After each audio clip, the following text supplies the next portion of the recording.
পাকিস্তানের উত্তর পশ্চিমাঞ্চলীয় প্রদেশ খায়বার পাখতুনখোয়ায় এক ভয়াবহ আত্মঘাতী বোমা হামলায় ও সশস্ত্র অ্যাম্বুশে অন্তত ১২ জন পুলিশ সদস্য নিহত হয়েছেন।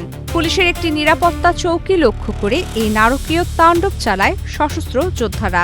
শনিবার রাতে আফগানিস্তান সীমান্তবর্তী বানি জেলায় ফাতাখেল এলাকায় এই হামলার ঘটনা ঘটে। পুলিশ ও নিরাপত্তা সূত্র জানিয়েছে, প্রথমে একটি বিস্ফোরক ভর্তি গাড়ি নিয়ে নিরাপত্তা চৌকির দেওয়ালে প্রচণ্ড বেগে ধাক্কা দেয় এক আত্মঘাতী হামলাকারী। বিস্ফোরণের তীব্রতায় পুরো চৌকিটি ধ্বংসস্তূপে পরিণত হয়।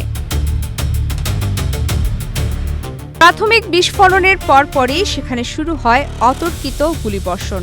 ঘটনাস্থলে অতিরিক্ত পুলিশ সদস্য ব্যাকআপ দিতে পৌঁছালে ওত পেতে থাকা সশস্ত্র সন্ত্রাসীরা তাদের উপর চোরাগুপ্তা হামলা চালায়।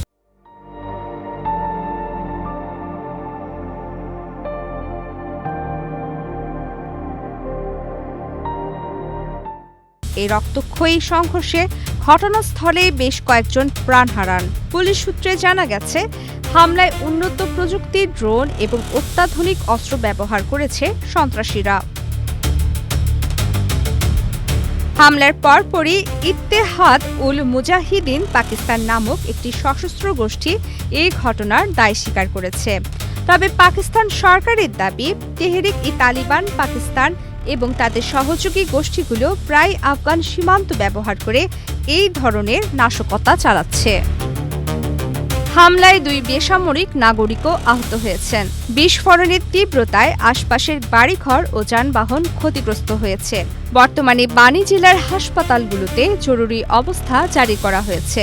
পাকিস্তানের ডন পত্রিকার রিপোর্ট অনুযায়ী নিহতের সংখ্যা আরও বাড়তে পারে বলে আশঙ্কা করা হচ্ছে। গত ফেব্রুয়ারি থেকে পাকিস্তান ও আফগানিস্তান সীমান্তে উত্তেজনা বেড়ে চলায় এই হামলা নতুন করে যুদ্ধের শঙ্কা জাগিয়ে তুলছে।